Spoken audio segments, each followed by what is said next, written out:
You can slide in, man. You can slide in. Good morrow and well met. That was the most high energy start to a stream I've ever seen in my life, Ben. Right? See, if you prepare, good afternoon. no, I know, but if you prepare me for you twisting it, I could have prepared something. Good morrow and well met, Declan. Good tidings. Fare thee well. Benjamin. And good things. Tieflings? That's just good evening, but I put some And THs good in there. tonight to you. Tonight's. And good tonight, sir. Good In the LARP, we to all. you. And welcome, special guest Dylan Tithith. Hello. The first is silent. Dylan. Dylan. Hello, welcome to Ben and Declan On A Roll. Thank you. I've actually been impatiently waiting for this message for a long time. I've seen so many other people I know in the Irish community get like brought on here. I'm kind of like just checking my phone every so often. Like, I'd like to think I know Ben and Declan quite well, and yet they've not messaged me. You know how this works. Early days we had a Hearthfire. And so therefore, you got your quota early, and we're like, well, we can push Dylan off for another year or so. How do you think Jim feels? Jim's gonna wait for like a decade. But yes, I almost got into an argument with Ben because I thought you'd already been on. So there's that as well. It's like, didn't we have Dylan on? I don't think so. No. No repeats here. Have we? I think we've had one repeat, but I can't remember who. Okay, anyone who replaces one of us doesn't count as a repeat. If it's a blank and Declan or a Ben and blank, that's fair. They don't count. That's fair. Yeah, for sure. Blank and Declan sounds tonight. Fine, but Ben and blank sounds like you're planning something. Ben and blank sounds like I'm. Oh, as in like to try and replace you? Yeah.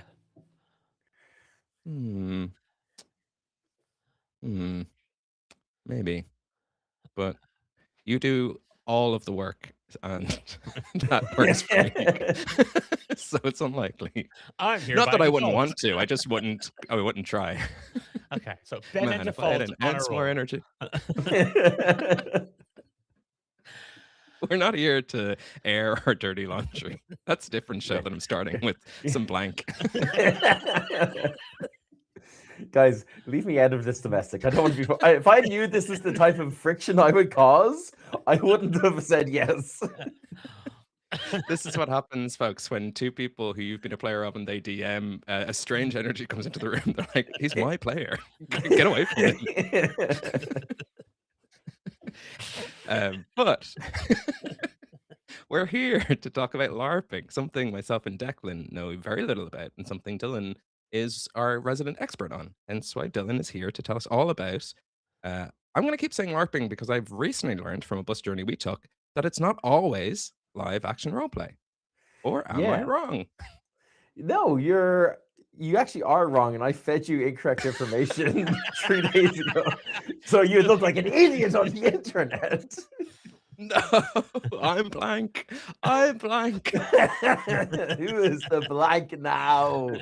You're mine. Dylan On A Roll has a nice ring to it as well. Yeah, it does. That's double D's going. Yeah. It is D&D. Yeah. Why haven't we done something with this yet? All right, Ben, you're out. Get out.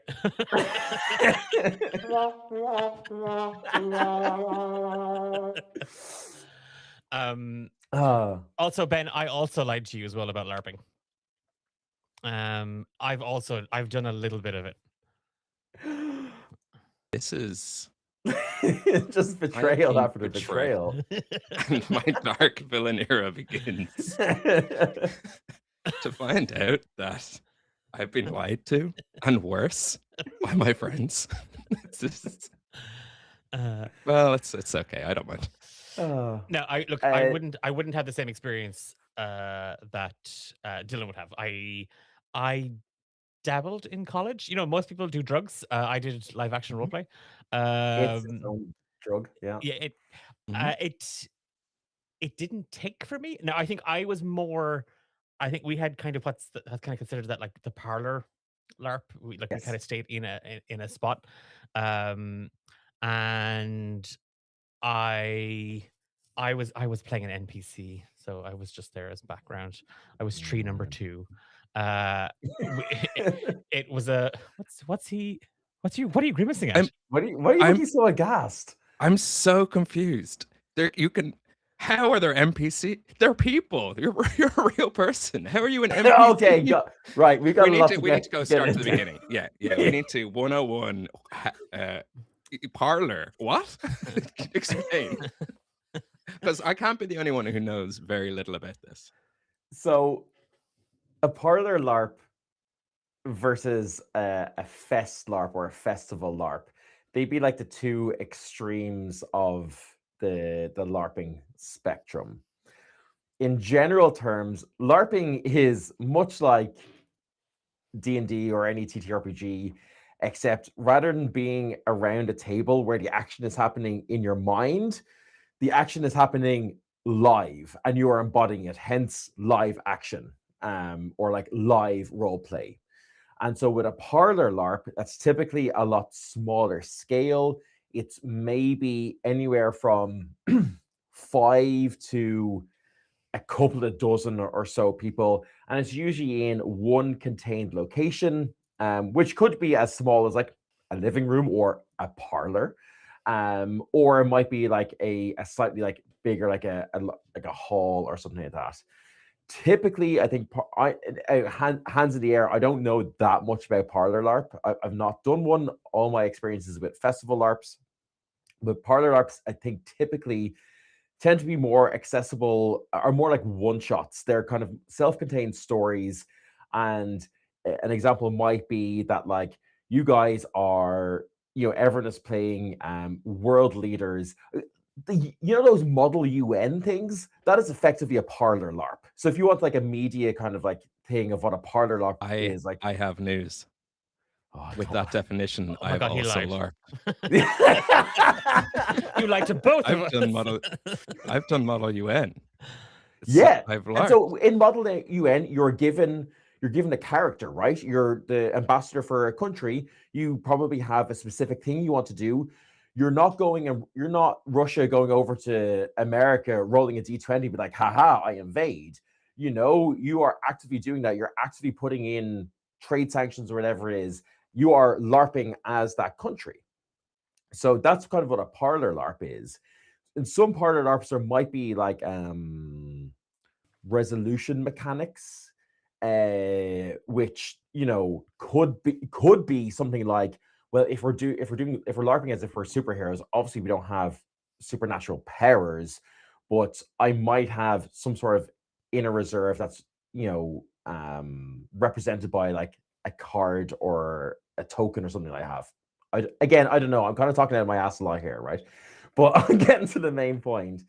And so that's live role play. And then, as I said, on the other end of things, there's live action role play.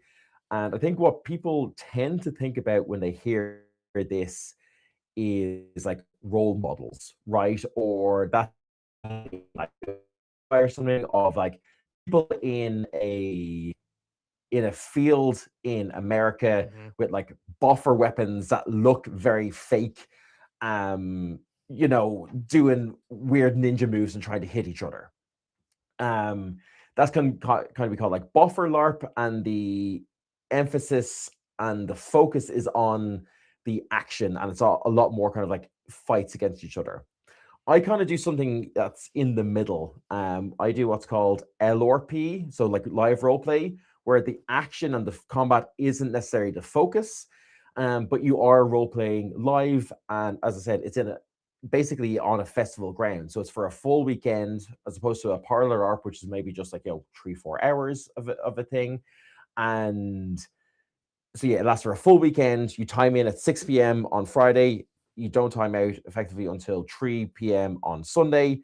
and it's a lot bigger scale. There's thousands of people rather than a couple of dozen. There's a couple of thousand, and there's a whole host of different like game levers to pull and push and interact with, including NPCs, because you have people who are running the LARPs and they might go in and play an NPC for a particular encounter, or they just might kind of time in as a particular character to be like, oh, I'm an ambassador from a foreign land and I'm going to be here for a meeting at 2:00. And then at 3:00, you're like, well, that's all the time I have for. I'm off, folks. Bye-bye. And then you see them again as a different NPC wearing a different get-up in 3-4 hours' time or something like that. So that's how NPCs would work, to answer two questions at once. Yeah. But like, do you feel like there's a better word than NPC? Like, no, that's like their non-participant. Maybe the P is the part that's. But they are non-player characters. Typically it is a volunteer that does it, or a member of the LARP staff. Like a LARP runner would be the NPC. So it's typically at least so Empire LARP is the one I do. It's in the UK 4 times a year. First one was just last weekend, and kind of every 6 weeks until September, where the last one is. And in that one I do, and other ones I know about too, like it's typically the you have your players who are the main focus of the story. They're the ones who do the things, and much like NPCs in a TTRPG, their role is more so to present opportunities and present things to be interacted with, and then for them to go back to like the game organizers or the game masters and be like, such and so said this to me, this is the kind of thing they're doing, here's the kind of like plot that's been generated from this interaction, here you go, Mr. Game Master or Mrs. Game Master, do with that what you will. Sometimes the actual game masters are play NPCs themselves. It all depends on the scale of the LARP. I know that there's one in Ireland, for example, called 5 Votes, and as a player, you are expected to monster for you have a monstering slot where you are given an NPC brief. You're told you are this person, this is your objective, this is what you know, here's what you're to do. You know, you're here to sell drugs, you know, and you're here to sell fake drugs. Go do that. Sow chaos, sow dissent, whatever it is. And then after the end of your 3-hour shift, that's like your tax for playing, right? Because that's a smaller scale LARP that needs these people to be able to do it, and so relies on that relies on getting people in to do it. On Empire, on the other side of things, in the big battles, you have on a Saturday morning, half the players who want to fight. It's not necessarily a combat forward or focus system, but half the players who want to fight will take the field, and the opponents that they're against are made up by the people who will fight on Sunday. So it's kind of self-balancing. Okay. So they will all put on orc masks. Everyone kind of has a rough kind of like a barbarian-y orc kit. You go out, fight each other, and at that moment, if you're monstering, if you're an orc, you're technically an NPC because you're not a player on the field. You're playing, but you're still playing a role, and then it switches then the next day. And so that's how NPCs and kind of field LARPs interact. But see, yeah, that's genuinely brand new information. People in chat have been suggesting other things to call NPCs, but I think you're right. NPC, you know, if the shoe fits. Declan, I know you have actual questions, whereas I was just shocked and put myself in. I just want to. Can we just do a quick rundown of some of those other titles for NPCs? Just, I think it's important. Yeah, no problem. Most of them are me, so it feels unfair. No, go on. Stroke your own ego there, Ben. Please tell us how smart you were. Well, Filthy Casuals was the first one in from Keith Allen. I was saying maybe mods or modulators. They modulate the game. Then we also have narcs. Narcs, when you were talking about them going back to the game masters and being like, well, this person said this, this person, I'm like, narcs I actually do quite like narcs as a term. That's fun. Which is non-action roleplay characters. So the non-action, LARP narc has a good ring. Then there was a few others, and I think we figured it out. I Sorry, think there was one more. I think you skipped one there. I think you skipped one. No, I think that was it. There's one called background entity node. I don't think it's going to catch on. What's that spell? It spells background entity. Do you mean what's the acronym? What's the acronym? Shut up, you bastard. BN, yeah, because they're benevolently helping the game. Maybe it's short for, they're a Yeah. benefactor of your joy. And there's a lot of benefits to being there. Okay, this is backfiring on me. Okay, so just shut up. Okay, I wanted to be mean for like 2 seconds, and you won't allow me. Dylan, that's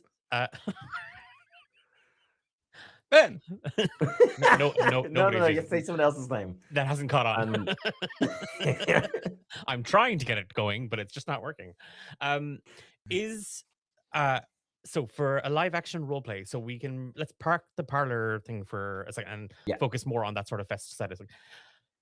Is it more about, let's say, role play and acting, or is there a kind of a real mechanic to this? Like, do I go out and I am my character, and then how do we resolve? Or is that just kind of down to the scenario and the setting and what NPCs or DMs kind of decide? Great question. So I think it depends on the context of the encounter. So the obvious one is that there are rules for combat, right? So like if say, even if the two of us were actually actively fighting each other as our players, it was player v player combat, right? You have a stat sheet. So typically everyone has it in Empire anyway, and each system is different. But in Empire, the way it works is everyone at base has 2 HP. Getting hit anywhere with any weapon takes off 1 HP. So base, if you get hit twice, you're bleeding out, and you have 3 minutes before you bleed out and die. But obviously, you can get healed and stuff in the remaining time. So imagine the two of us were shirtless, just with knives, all right? Just like a normal Saturday night. Okay, I'm there. And the conflict resolution, or the mechanic for resolution, is, can I hit you without you hitting me? And can I do that more times than you? You're actively doing, you're doing it live. You are the character. There's no kind of like, you hit me and I say, actually I use defensive flourish and I reduce it. No, you hit me, I'm hurt. And then as you can build a character, right? You can spend experience points. And if you want to go down the combat route and kind of spend more experience points into combat, you can do things like buy extra HP. So you can get hit more. Wearing armor will give you more HP. So if you wear like full, like actual metal armor, like I have behind me, that would give you an additional 4 HP. So you'd be walking around at 6. Then you can buy more skills. That's like, oh, well, because you're heavily armored, you get an additional 1. So you can be hit 7 times before you're going down. And then you can, buy more XP to be able to use a shield. So you can just block with your shield, that kind of thing, right? And then you can also have things like that are basically called heroic abilities or heroic calls. So if you have like a one-handed sword, you can call cleave. And if that hits an unarmored part of someone's body, like a limb, that limb is like ruined, and they have to drop whatever they're holding and, pretend that their arm is ruined, and before they go get it repaired. So that's the conflict resolution. You are actively doing it. So like that's the easiest for people to, like, I guess, mentally picture, right? Because that's a very kind of like tangible thing. Mm-hmm. But then when it comes to like, well, as I said, not everyone wants to fight, and combat isn't necessarily accessible, and LARP actually is a very, very accessible hobby. The purpose and the main focus of Empire LARP is, as is insinuated by the name, to run an empire. So the empire is made of 10 different nations. Not that each are vying for control, but each of the nations has regions within it. Each of those regions has a senator. And that senator, each of those senators might be wanting to be elected as the throne, or like the emperor or empress, or, you know, imperatrix, whatever title you want to use for it. And that's a purely social encounter, because you are going to people and you are politicking. You are saying, yeah, I will support your guys's motion or whatever it is this time if you support mine next time, or I will buy you off. Here's like, yeah, here's a bribe, vote for me, you know? And so there's like very much like the heart of the game is a political one. And not only is there the senator, which is just like the main straight up, you know, politics as we would understand it, there is also then what is effectively magical politics. And this is like where magicians and stuff have conclave, and they would discuss, well, how should magic be used within the empire? Should we allow these sorts of rituals? Should we allow parlays with these sorts of like eternals who are kind of like demigod beings? You know, which ones do we like? Which ones do we not like? And then there's the synod, which is like the priestly thing, because it's like a theocracy. So it's like, well, these are what the empire, you know, currently considers heresy, or, you know, true doctrines and true teachings. And should that change? And how are we going to do that? So all of that is purely just people's characters exerting will and political influence over each other, through as many different means as you would expect in real life, plus magic, I guess.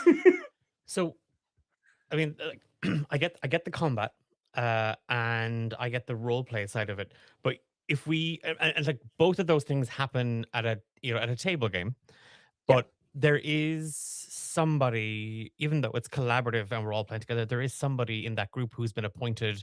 Well, you're going to adjudicate. You're the game master. Your job is to set the difficulty. Your job is to Yeah. kind of rules that in or that out. You know, again, if we went back to combat, and again, you and I are fighting the tyrannical Ben, and you land a hit on Ben, and Ben says, "No, you didn't. That didn't hit me at all." Uh, what happens? Like, So it's very kind of like airsoft or paintball in it's the honor system first and foremost. So like the number one rule of life in any game is don't be a dick, right? And well, people are dicks, and some people will just refuse to take their hits, things like that, because they spent a lot of money on their character. They've just commissioned a nice fancy hat, and now if their character dies, they can't wear this hat, and so they get precious about it. Understandable reasons for maybe why people might say, "Oh, that hit my arm, and my arm is ruined rather than my torso, and that the torso being ruined means I'm down to 0." So there's a lot of kind of those things. There Okay. are refs on the field, but like there are truly about 1,000 people on the battlefield when you look at these big battles. And even like the small skirmishes that happen across the weekend, you might have 60 players and about 60 monsters or so. There might be 5, 6 refs in that kind of setup. They can't see everything. You kind of just have to assume that people are taking their hits. And you also don't know, I don't know what's on your sheet. You don't know what's on mine. We don't know what's on Tyrannical Ben's character sheet. So if I hit him 18 times, I have to assume, well, he must have 19 HP. Because if you don't kind of play to the best intentions of everyone, well, then the whole game falls apart, because it's a game that's fully built on immersion and shared. Everyone is in this together, and as soon as that kind of stops happening, then the fun stops happening, you know. I It's think not that I've a 19. It's I have a ability called Sniveling Grub, which means I can go to any referee and go, "Oh no!" But it's part of the character. it's like it's a character. And you That's fair. you really have to suck up a lot to level up that skill. Um, Ben, that actually, I think there's a segue Yes. to one of the community questions there. You got in on the homebrew about kind of Yes. the cost of this. Yeah, it was someone was asking as we put out the call for questions to ask Dylan, like what's the like other hobbies, like technically you can get into a tabletop role playing game at a cost of zero because you can borrow dice, you can borrow paper, it's all fine. Most people know that there probably is a cost of the books and the dice and the et cetera, et cetera. In live action role play, you have to add in, cloaks and garbs and things that help you fill that character, plus your ticket and et cetera, et cetera. But is there like a base cost to a weekend or an average, even if it's not? I suppose there's three questions. This is what it costs to go. This is like subjectively what I think it costs to have a good time.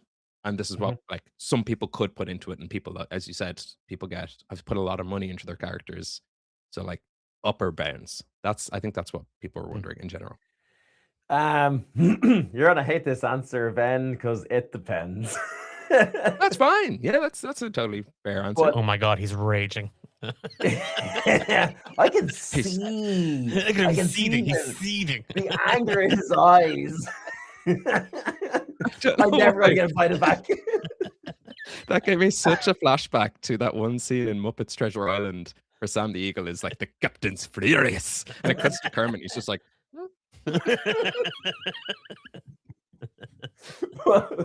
but so to actually answer your question and be a good guest, so there's a fee for your ticket, right? Most LARPs, I think, tend to run most kind of festival or weekend LARPs tend to run about £80, some higher, some lower, so about €100 or so, and that's for your admission. That would cover usually your camping, your campsite as well. Now, obviously, a tent isn't included in that, food isn't included in that, kit isn't included in that. But you get access to it. You get to make your character. You get some like resources and like in-game currency that you can go and like access your player pack, right? But if you obviously want to, like, you can't just rock up in a party cannon t-shirt and be like, "It's me, Lord Thaddeus. I'm here to slay goblins." Again, as I was saying, the whole beauty and premise of LARP is built on people being bought into it. So there are minimum standards in which you should adhere to, but they are relatively low. And kit is aspirational, meaning that if it's your first time, no one's going to be like, "Oh, that material is not very good," or "Oh, he doesn't have enough layers on. Oh, there's not enough." Like, no one really minds as long as you're making an effort, but also more importantly, that you're making a continuous effort so that you're not having the same kind of like, "I bought these trousers on Amazon and this tunic from, AliExpress or something, and that's gonna be my kit for the rest of my life." You should actively be trying to improve it, but you can get away with those two things and get a decent kit for like 40-50 euro. You can get things secondhand, you can get things loaned to you. Because people go through characters, you can't see it here. Maybe if I'm not going to mess with my camera, that'll be bad. But like, I've got a little wardrobe here that's got loads of old character bits and base layers and things like that I just don't need anymore, right? I'm happy to give those out to people. So at a base level, you're maybe looking at 50-60 euro to kind of get like the base stuff if you're buying things new. Because you don't need to fight, so you don't need weapons, right? Things like this. Where costs start racking up is entirely dependent on your own budget and your own willingness to spend money. So literally just in the shield and the suit of armor I have behind me, there's probably about $1,000 worth of stuff on that. But that's because I'm an idiot and have no self-control. I wanted a cool set of armor and a custom-made shield and a custom-made code and things like this, you know? But like you can surprisingly buy a lot of stuff like off the shelf. Even when you go over there, there's a ton of vendors, and there's a YouTuber called Hefty Yeti, and he's done a challenge where you get for £200 an entire kit, and that's like everything. That's like base layers, actual layers, and outer, like a cloak and things like that, like a full actual, like you'd look at them and be like, oh yeah, this person's been here for years and is a well-defined, a built-up character. So it really kind of depends on how much you want to go into it. You could go over with a cheap €20 tent that you get from Lidl, camp out of character. That's also fine. Or you can spend €600 on a bell tent and camp in character, and spend even more money on furnishings and having that look nice. It's all whatever you want and are willing to spend. That makes a lot of sense. And I think especially in the tabletop community, we sort of forget how expensive like other hobbies are. If you're into cycling, the numbers you've mentioned are not strange numbers. Like if you're part of a tennis club, they have the same sort of rules about a minimum standard of attire. Same with golf. Like these are not unusual terms. Yeah. In any shape or form. And it's very much as well like it's actively against the rules to be judgmental about other people's kit or negatively comment on other people's appearance and kit. If you think that someone is like wildly off brief, like the Empire is a fantasy setting, right? And someone is, wearing a Space Marine helmet or something, that would be immersion breaking and incorrect. So that would be a case where you still are not allowed to say it to them. You'd have to go and say it to a ref or a member of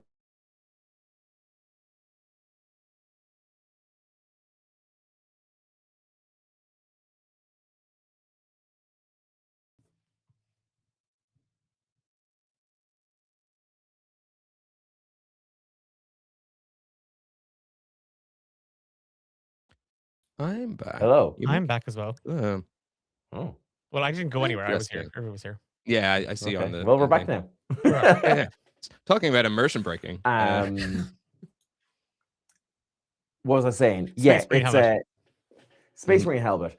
Like, it's against the rules to actively comment on someone's kit, but you might go say it to someone else, to an organizer or a ref, to be like, hey, I don't think this is appropriate. Can you please talk to them? Because again, immersion is so important in general, you know? That actually segues to another question we have from the community, if you don't mind me jumping in and asking. Which is, this is the question from Keith, who is in chat. I'm just going to pull it up here.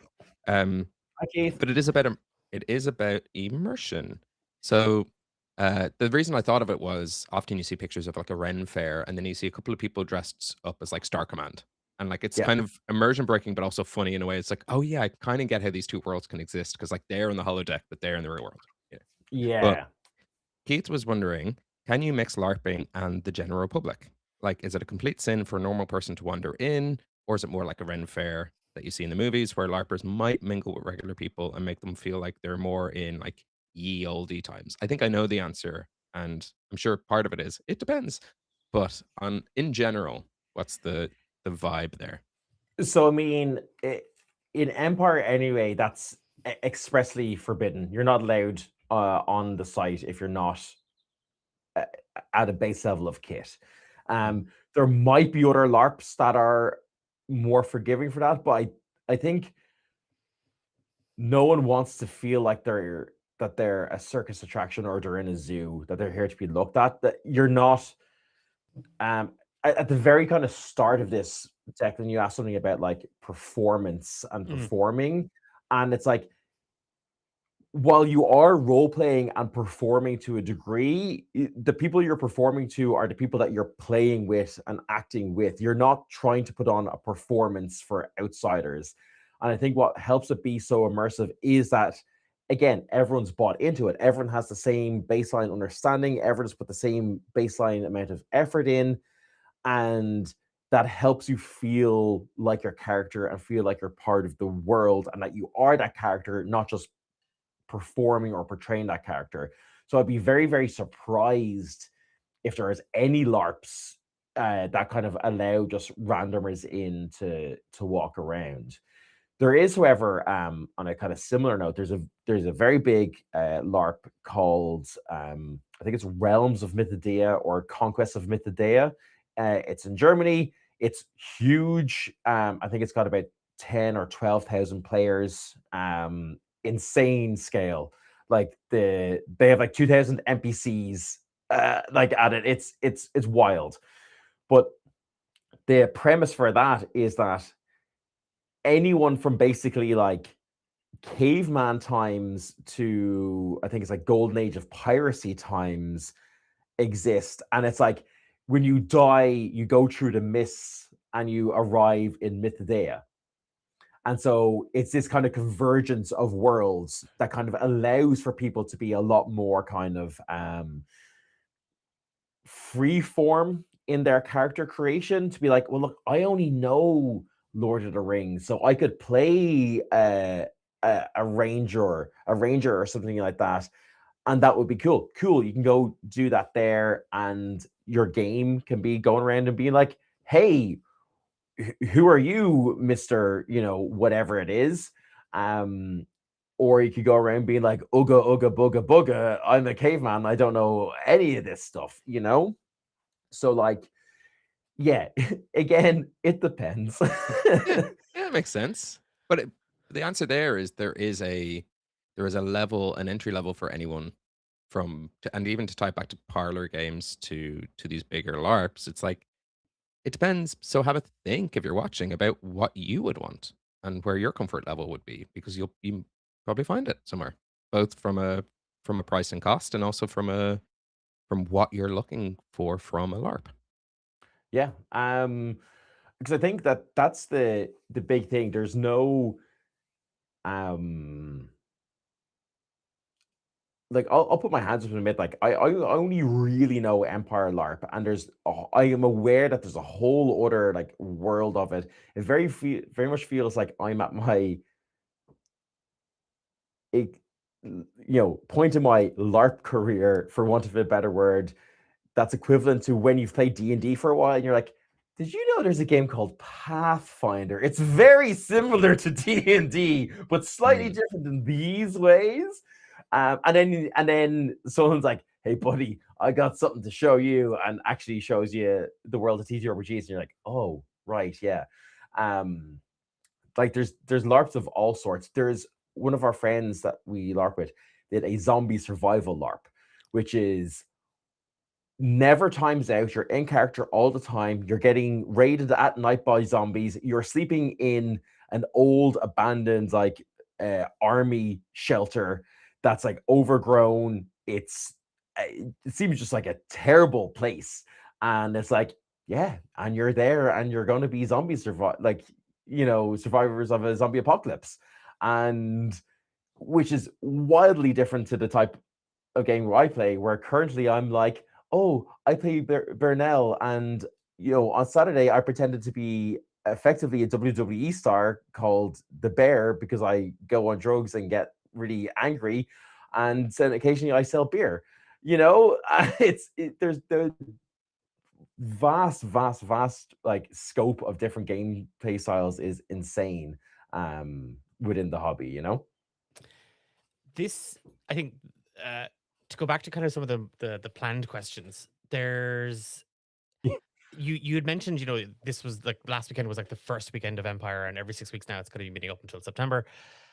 Like, the way when you're heading down to a session at a table with a bunch of mates, you kind of know what's coming up. This is the plan. This is where we left off. How much of this is in advance? Like going over. Is there sort of a running order or like an itinerary or a schedule of Sure. we're doing Okay. this, or is it just sort of go there and we see what happens? Yeah, it's a bit of both. So I think a word of advice to anyone thinking about going to Empire LARP is that the scope and scale is so far removed from a game of D&D around the table with your friends that it's it's impossible to fathom until you get there. With D&D, as you said, you're right. Your DM has told you last week, oh yeah, you arrive at the dragon's lair next week. You're going to go in and fight, and everyone's like, cool, can't wait till next week. And then when you get there next week, they set the scene. They let you know all of what's going on. There is less than a dozen game masters for these 3,000 to 4,000 people at Empire LARP. And so what happens is they write plot and release them in what are called like winds of fortune. So these are just things that people have heard on the winds and news that spread throughout the empire. And some of this involves kind of like we were saying earlier, that like, oh yeah, there's going to be a certain NPCs are going to arrive and they're interested in talking to people who do whatever, who have an interest in X, Y, and Z. And if that's of interest to you, you might go, cool, I'm going to write that down and I'm going to make sure I'm going to be at that location to meet that person. Cool, easy peasy. Other things might be more that it is, oh, there's going to be this big battle at this point. At this point in time, blah, blah, blah. Cool. But then where things start getting complicated is it could be more like the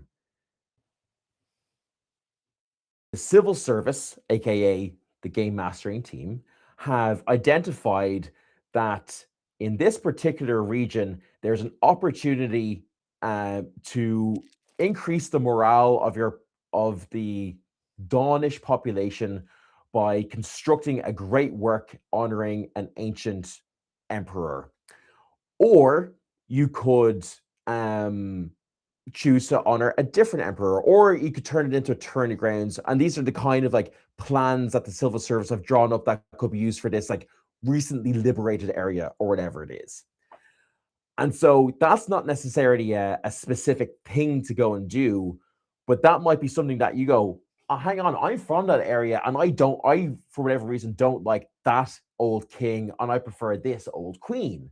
So it's my character, that's now my character's opinion on this. And I might want to go to my senator and be like, hey, Mr. Senator, don't vote this in, vote this in instead. And then they go, well, actually, if we do this, the magicians in conclave, I've been talking to the Archmage of Summer, and she says, and if we do this, we're going to get a boon from this demigod type thing. And then, so you go talk to her, and she's like, well, actually, that's kind of risky because if we do that, there's a chance the synod might declare some of this heresy and things like this. So suddenly your game becomes, how do you navigate all of these things that are happening? Because much like, you know, I'm guilty of this in the real world. I don't know everything that's happening in Ireland, but I might know some of the things that I care deeply about. And so in Empire, you might kind of learn about things that you are relevant, are of relevant interest to you and your character.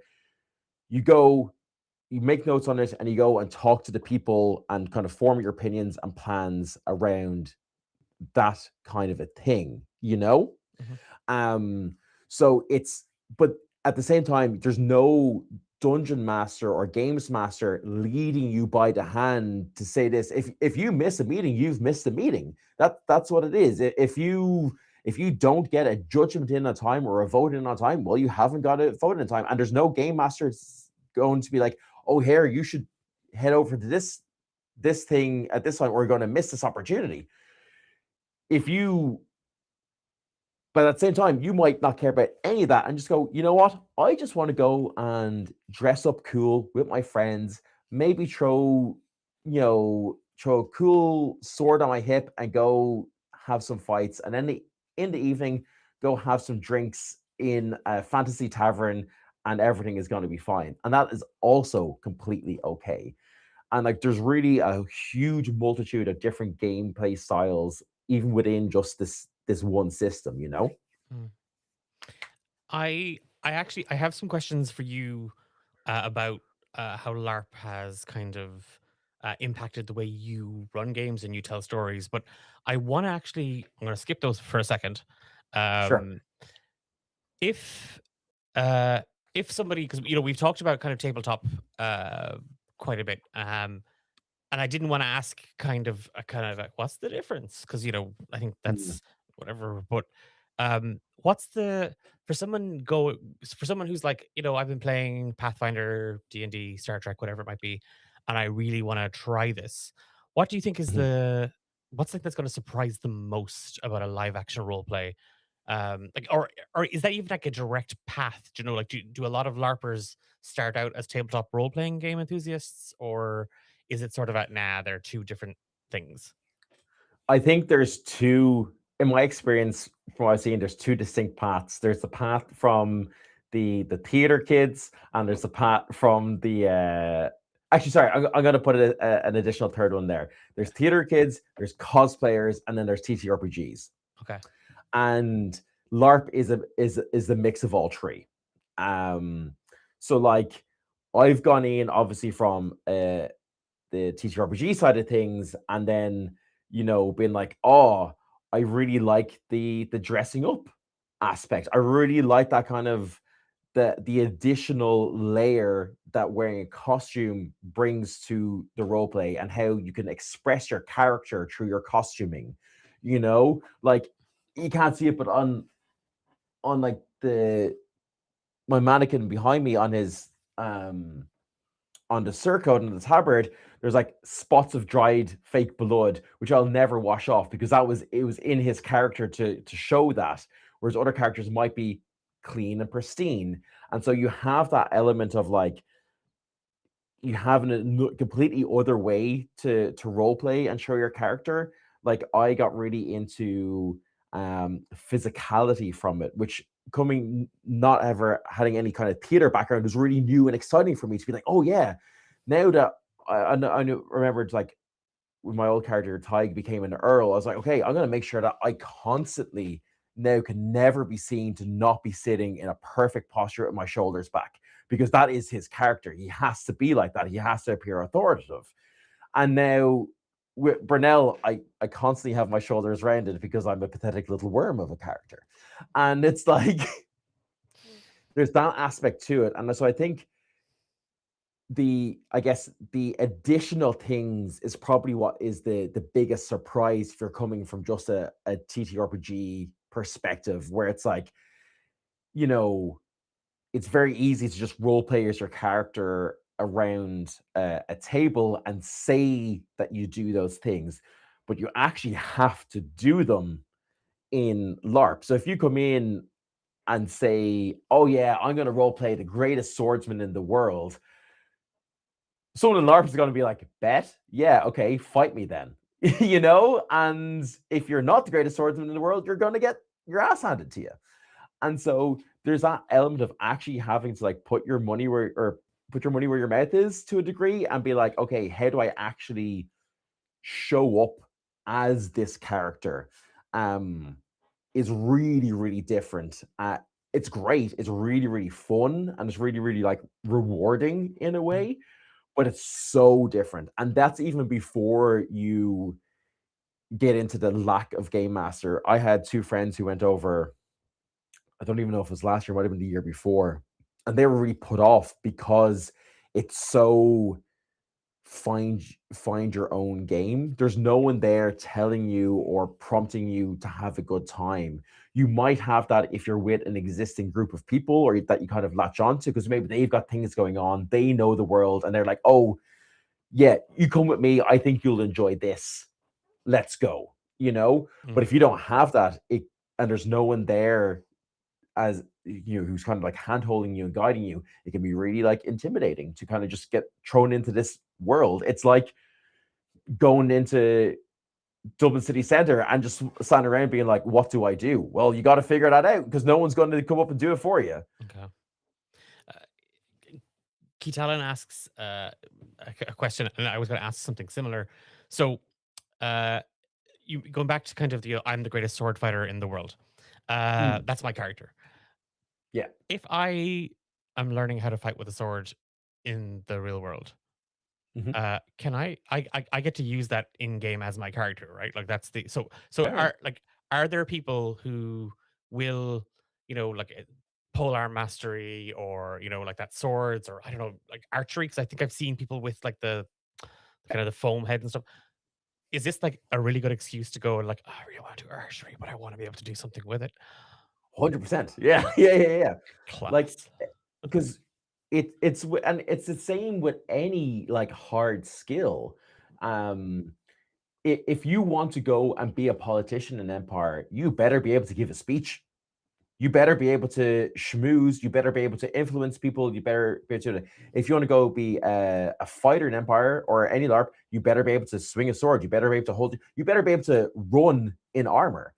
Like there's all these kind of things. You better be able to hold the line. You better be able to like work with people.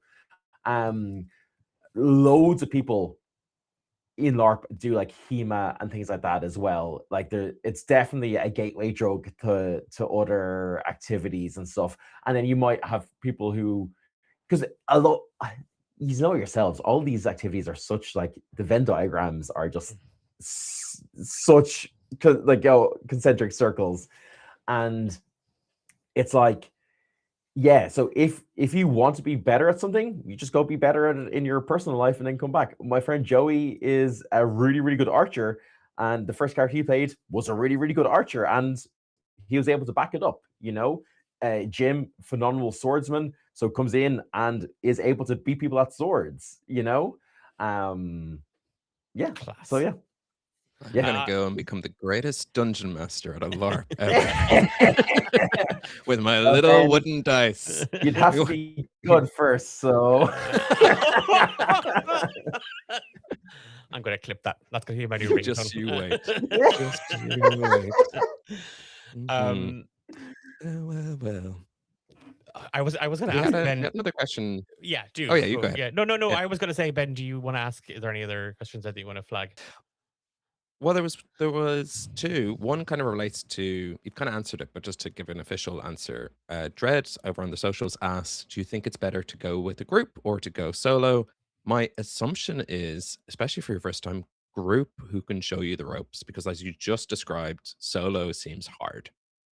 Solo is hard. I think if solo forces you to go and talk to people and insert yourself in things, and if you're not the type of person who can do that naturally or feel comfortable doing that naturally, you're going to struggle. Some people thrive in those situations and they'll do great, Personally, I think trying to make friends ahead of time and join in with them to kind of just get shown the ropes is probably the best way to do it. But, me and Jim started by ourselves, just as the two of us. And we just kind of made friends there, and kind of like slowly but surely our friend group and our play group has gotten bigger and bigger and bigger. There's like nearly 40 of us now. So like that's also doable. It really depends on kind of your own personality. I think if you're the type of person to ask that question, probably go with a group. Yeah, makes sense. I had two more questions, but Declan, if I can spread them out. No, go for it. First one's a real simple one. It's a little callback to when you were like, if you have to go to this meeting, if there's like this quest you're interested in or this thing you want to go to, how do you know what time it is? So pocket watches are allowed. Okay. So you can have a pocket watch. Technically, so other people have they might have like a wristband or something on with a watch that they kind of slyly just kind of look at. You might, I wouldn't recommend it, but you might have your phone in your bag and you're rooting around for something. You slightly kind of like check the time, something like that. So yeah. Got it. So watches are, it was just part of me went, how would you know? Yeah, do you have to be really good at like looking at the sun and being like, with the western wind, I believe it's just past dawn. Yeah, it's Christmas. There's some quality of life things that just kind of exist and everyone's like fine with. Clocks being one of them. Light crystals being another, because no one wants to trip over like tent ropes at night. So having a torch or something, absolutely fine. On a similar vein, it's often said that kit starts from the ankle up and like, excludes your face. So if you need glasses are in character. We've made eyeglasses work. That's fine. And if you need a good sturdy pair of boots, I wear hiking shoes, for example. I really like them. They're good. I've got flat feet, so like they're good for my knees. Because you're on your feet for most of the day, right? And then other people have like walking sticks, mobility scooters, whatever is needed, and they're all just like, yeah, if it's an accessibility need, it's in character, it doesn't get questioned. Nice. The other question, and I'm going to combine two. One was from the Def DM, and the other was from DM Pulse Nexus. But it's essentially the same question.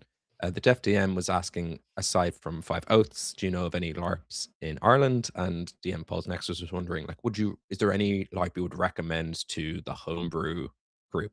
Knowing, you know us a little bit, and you'd know like how we're filthy casuals. So it's, where would we fit in best? So there is actually there is the Mothu. It's MOTHU FODA. It's a LARP festival, I think happening sometime, I want to say May or June. That has a couple of different LARPs that will all be very beginner friendly. They're all parlor LARPs, I believe. So it could be an idea. It's, I don't know too much about them other than I've seen them being kind of advertised around the place. And then there's Five Oaths that happens up Louth, I think that's in. That happens a couple of times a year. Again, it's kind of smaller. I think it's about 80 to 90 players or so. And then there's also something called, I think it's called like Dungeon Quest or something like that. That happens in an airsoft field up in the north. And that's more purely just combat. Like you are like you're dungeoneering and you're going around and you're fighting, monsters who are just guys in like costumes and stuff like that. That's like the main LARP. So there's a couple of them in Ireland, but like honestly, I really like Empire. I think from an immersion point of view, it's great because the level of kit and the level of detail and stuff that's happening is unbelievable. Like you go in and it's a sea of bell tents. There's people are so colorful and lively, and like everyone's walking past has so much like care and attention to their characters' appearance and stuff that it's impossible almost to not feel immersed. You go around, there's people having sing songs around the fire, there's people having like dramatic shouting matches, there's people doing all sorts, and it feels like a real world. And it's the physical grounds also is so big that you can just be walking from one area to another, not seeing like cars or traces of like the outside life. So I mean, if you're into that kind of like full immersive experience, can recommend Empire. There's also loads of us that go over from Ireland to it, so we've got the logistics down. We've got that nailed, and we can help. But if you're looking for something that's maybe more cost effective or closer to home, and you're interested in parlor LARPs, like GaleCon have a lot of parlor LARPs as well. I know AdventureCon dipped their toes into parlor LARP too. There's the Mohu LARP Festival, and then if you want more kind of field LARP festival LARP, then there's Five Oaths. Lovely. Nice. So many recommendations, so many different flavors. So dive in, get yourself to a LARP this summer or next. Were there any final questions on your side? Because that's me. I think if I haven't gotten to a question you sent in, apologies. I just didn't find it interesting. No, that's not. There it is. There's the anger. There's the right choice. There it is. I again, unsurprising to anybody, we were going to go over time. So I'm going to try and condense a couple of my questions, and I think I can do this, Dylan, particularly with Hearthfire Tales. How has LARPing, how has that experience sort of shaped your approach to telling stories back at the table? Or has it at all?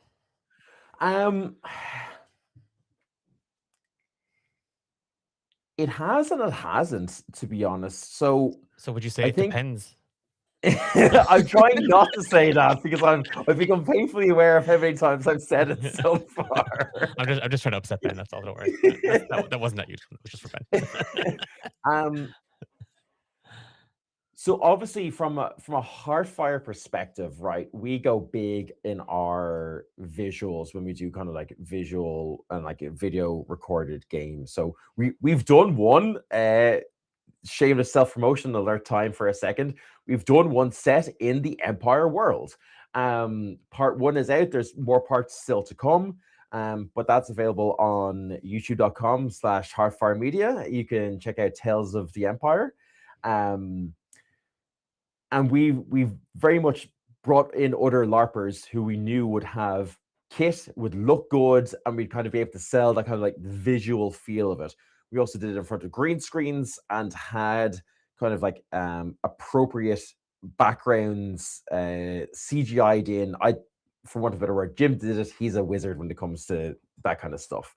So we've kind of taken that approach of wanting to feel as immersed as possible into some of our projects that we've done.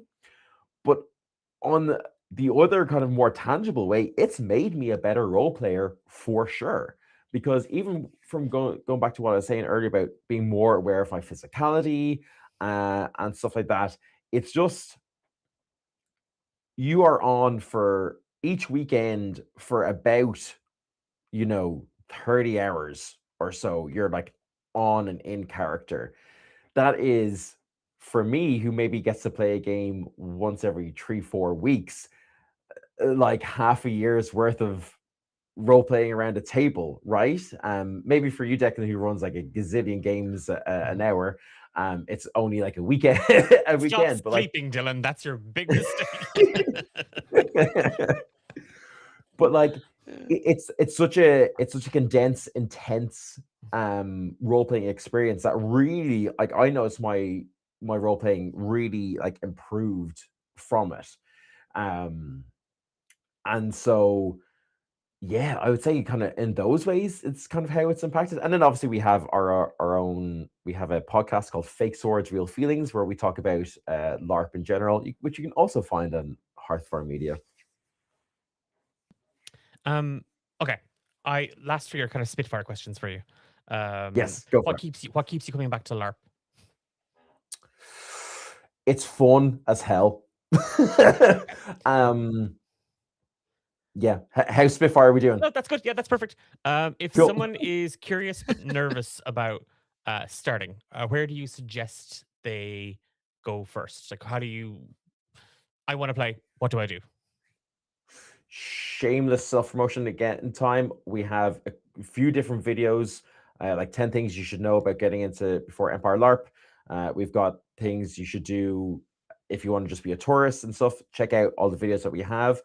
But really, to very, very quickly condense it, you're not expected to know the entire world. You're not expected to know how our entire world works.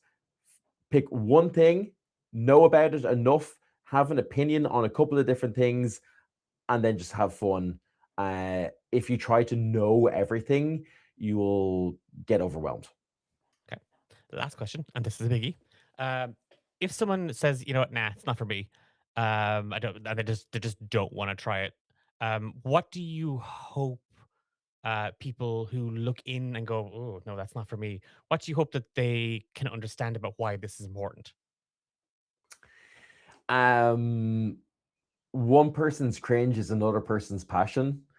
And, I think my wife probably never wants to LARP, but she loves how passionate I am. And she said as much to me many times. She loves that I go and pretend to be a knight or a wizard in the field 4 times a year. And I think having the level of effort that goes into this hobby, between making a character, learning the world, crafting a costume, learning additional skills, learning how to sword fight, learning how to play music, learning how to do whatever it is such an intense and rewarding hobby that I think even if that's not for you, there's a lot that could be viewed in a positive light, to just be like, yeah, you know what, you've put a lot of effort into this, and that's cool.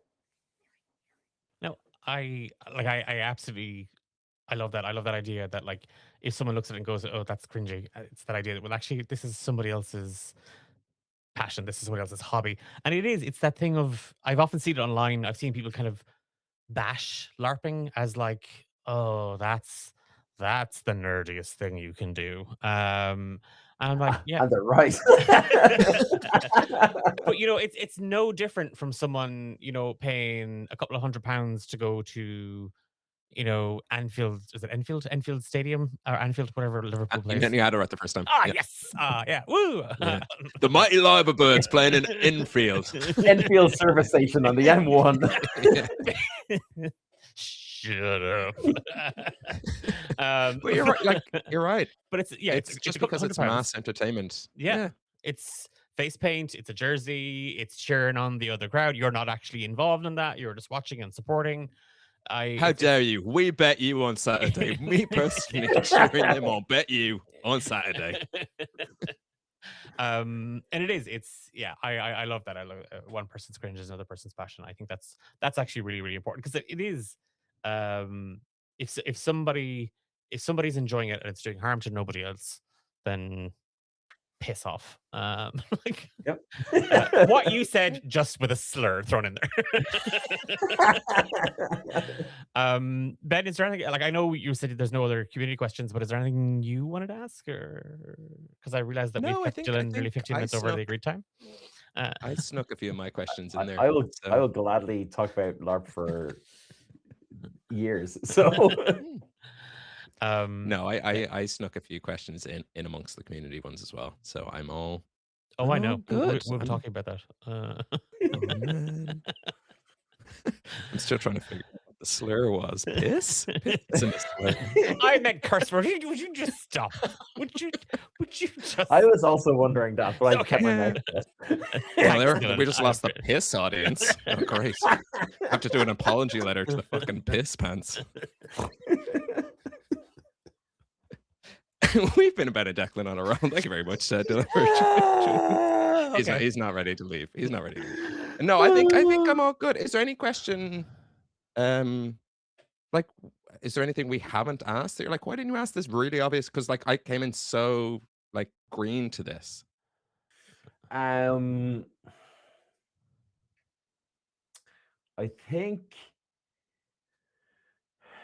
maybe the only thing, and I don't want to get fully into another topic, but like there's the difference between out of character and in character is maybe something that kind of people don't get.